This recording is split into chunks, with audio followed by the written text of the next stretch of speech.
மாநில தலைமை மூலமாக எங்களுக்கு கொடுக்கப்பட்டது. அது பெரும்பான்மையான கருத்துக்கள் ஏற்றுக்கொண்டதுனால நான் முதல்ல வந்து உங்களுக்கு வந்து நன்றிகள் இருக்கிறோம். ஏன்னா இந்த 2 கூட்டத்திலையுமே வந்து பாடத்திட்ட குறைப்பு தான் வந்துட்டு முதன்மையான கருத்தை வந்து நாங்கள் முன்வைக்கிறோம். இப்போ நான் வந்து வைக்கக்கூடியது வந்து என்னென்னா ஒரு 5 டாபிக்ஸ் வந்து இது பண்ணுறோம். முதல் டாபிக் வந்து என்னென்னா பாடப்பகுதிகளோட அமைப்பு. ஸோ நம்ம வந்து ஒரு 1000 கண்டென்ட் டாபிக்ஸை நம்ம வந்து இப்போ டெக்ஸ்ட் புக்கில் கொண்டு வந்தாலும் அந்த 1000 டாபிக்ஸும் பசங்கள் வந்து உள்வாங்கணும். அப்படி உள்வாங்குறதுக்கு வந்துட்டு நம்ம வந்து என்ன செய்ய முடியுதுன்னா நமக்கு நிறைய ஆக்டிவிட்டிஸை நம்ம இது பண்ணலாம். ஒன்று நம்ம 3 டைமென்ஷன் சப்ஜெக்ட்ஸ் வந்து நம்ம புத்தகத்தில் கொண்டு வரலாம். இல்லை வந்து என்ன சொல்கிறேன் QR கோடு, சில அனிமேஷன்ஸு, இல்லை அந்த டாபிக் சம்மந்தமான ப்ராக்டிக்கல் நாலேஜ் அந்த இதை கொண்டு வரலாம். இல்லை அந்த பர்டிகுலர் டாபிக்ஸில் இருந்துட்டு நோவில் இருந்து நம்ம அன்னோன் அதை வந்துட்டு டெக்ஸ்ட் கொண்டு வரலாம். இப்போ எல்லாமே வந்துட்டு என்ன சொல்கிறீங்கன்னா கண்டென்ட் அதிகமாக இருக்குறாங்க. நம்ம இந்த மெத்தடில் எவ்வளோ கண்டென்ட்டை நம்ம ஸ்டூடெண்ட்ஸ்க்கு கொடுத்தோமா, அதாவது ஆக்டிவிட்டி பேஸில் வந்து நம்ம வந்து கொடுத்தோம்னா கண்டிப்பாக வந்து நமக்கு வந்து அவுட்புட் வந்து சிறப்பாக அமையும் சொல்லியிருக்கேன். இதில் வந்து ஒரு 10 ஆக்டிவிட்டிஸ் வந்துட்டு நாங்கள் வந்து ட்ரை பண்ணியிருக்கோம். இது வந்து உங்களுக்கு வந்து எண்டாவது இதில் வந்து கொடுக்குறோம் சார். இது ஃபஸ்ட்டு டாபிக்ஸ் வந்து ஃபஸ்ட்டு வந்துட்டு என்னென்னா கண்டென்ட்டு நம்ம எப்படி அமைக்கணுங்கிறது. 2வது டாபிக் வந்துட்டு என்ன சொல்லக்கூடியதுன்னா எல்லாமே சொல்லக்கூடியது தான் பாடத்திட்ட குறைப்பு. ஸோ இப்போ இந்த 2017 ஃப்ரேமான இந்த சிலபஸ் வந்து நீட்டு JEE பேஸ் பண்ணி தான் சிலபஸ் ஆகிருக்கு. ஆனால் ரியாலிட்டி என்னென்னா 1% என்ன சொல்லக்கூடிய நீட் JEEக்கு ஆசைப்படக்கூடிய ஸ்டூடெண்ட்டுக்காக மீதி 99% வந்து இது வரைக்கும் சஃபர் ஆகிட்டு இருக்காங்க. இதுதான் ரியாலிட்டி. ஸோ இதுக்கு நம்ம வந்து என்ன சொல்லக்கூடியதுன்னா நம்ம நீட்டு JEE எக்ஸ்போஸ் பண்ணணும், அது வந்து மாற்று கருத்து இல்லை. பட் வந்து என்ன சொல்ல முடியும்னா இந்த கண்டென்ட்டை நம்ம வந்துட்டு என்ன சொன்னால் ஒரு ரெகுலேட் பண்ணணுங்கிறத நான் வந்து உங்கள்கிட்ட வந்து கேட்டுக்கிறேன். ஸோ நெக்ஸ்ட் வந்துட்டு என்ன இருக்கக்கூடியதுன்னா தேர்வு முறை.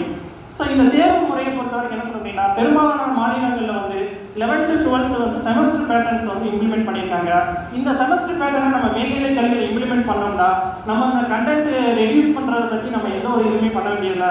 நம்ம ப்ராக்டிக்கல் வந்து என்ன சொல்லக்கூடிய ஏற்கனவே சொன்ன மாதிரி இருக்கக்கூடியது ப்ராக்டிக்கலை நம்ம வந்து அட்ஜஸ்ட்மெண்ட்டில் பண்ணணுமா இல்லை பிப்ரவரியில் பண்ணணுமாங்கிறதுல இந்த நம்ம செமஸ்டர் பேட்டர்னில் நம்ம வந்து என்னென்னா மேல்நிலை கல்விக்கு வந்து இம்ப்ளிமெண்ட் பண்ணணும்னு சொல்லியிருந்தோம். இது கூடுதல் தகவல் என்னென்னா 11th பப்ளிக் எக்ஸாம் வேணாம்ன்றது கேட்டதும் நாங்கள் தான்.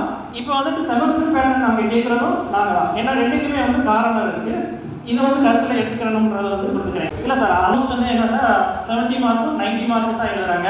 அந்த டைமிங்கை நம்ம வந்து ஒரு 2 ஹவர்ஸாக குறைச்சாலே அது போதுமானது. ஆல்மோஸ்ட் என்னென்னா ஒரு 2.5 ஹவர்ஸ் கூட நம்ம வந்து ரெடியூஸ் பண்ணுறதுன்னு கேட்குறேன் சார். நெக்ஸ்ட் நமக்கு வந்து பார்க்கக்கூடியது மெயின் இம்பார்ட்டன்ஸ் வந்து ஸ்லோ லேர்னர் சார். இப்போ எல்லாரும் சார் கண்டென்ட்டை குறைங்கன்னு நம்ம சொல்கிறது வந்து பசங்க சஃபர் ஆகிறான்றதை காட்டிலும் ரிசல்ட் அந்த இது ஏன்னா பள்ளி கல்வித்துறை வந்துட்டு 100% ரிசல்ட் வந்து எக்ஸ்பெக்ட் பண்ணுது.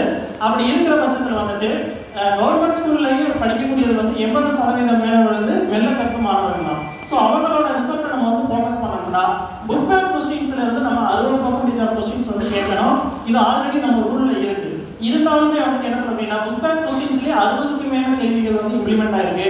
ஸோ அதில் நீங்கள் 1 மார்க்குன்னு வச்சா ஒரு 15 1 மார்க் கூட இருக்கு. அதே மாதிரி கொஸ்டின் ஆன்சர்ஸ் வந்து ஒரு 20ன்ற ரேஞ்சில் நம்ம வந்து ஒரு கன்சல்டேஷன் நம்ம பண்ணிட்டோம்னா நம்ம ரிசல்ட் பற்றின ஃபியர் இல்லாமல் இருக்கலாம். அதை தாண்டிட்டு நம்ம வந்து என்ன சொல்ல முடியாதுன்னா அந்த டெக்ஸ்ட் புக்கில் இருக்கக்கூடிய கண்டென்ட் வந்து பசங்களுக்கு எப்படி நம்ம கொண்டு போகிறதுங்கிற அந்த திங்கிங்லேயே யோசிப்போம். இப்போ நம்ம வந்துட்டு நம்ம மெயின் ஃபோக்கஸ் என்ன ஆகுதுன்னா ஸ்லோ லேர்னர் எப்படி பாஸ் பண்ண வைக்கிறது. இதில் தான் வந்துட்டு எல்லாரோட ஃபோக்கஸுமே இருக்கே தவிர கண்டென்ட்டை எப்படி டெலிவரி பண்ணுறதுங்கிறத வந்து பெரும்பாலும் நம்ம வந்து யோசிக்கிறது. அப்போ நீங்கள் வந்து எங்களுக்கு ஓகே சார் 1 செகண்ட் சார் இதில் வந்து நீங்கள் வந்து ஒரு ஃபீல்ஸ் கொடுத்துட்டீங்கன்னா லாஸ்ட் 1 பாயிண்ட் சார். ஸோ நீங்கள் ஆல்மோஸ்ட் நீங்கள் ஃப்ரேம் பண்ணக்கூடிய சிலபஸ் டெக்ஸ்ட் புக்கை ஸ்டூடெண்ட்டை கொண்டு போய் சேர்க்கிறது அஸ் டீச்சர்ஸ் நாங்கள் தான். எங்களோட கருத்துக்களுக்கு நீங்கள் வந்து கொஞ்சம் முக்கியத்துவம் கொடுக்கணும்னு சொல்லிட்டு அனைத்து ஆசிரியர்கள் சார்பாக கேட்டுக்கிறேன் சார். நன்றி. தேங்க்யூ.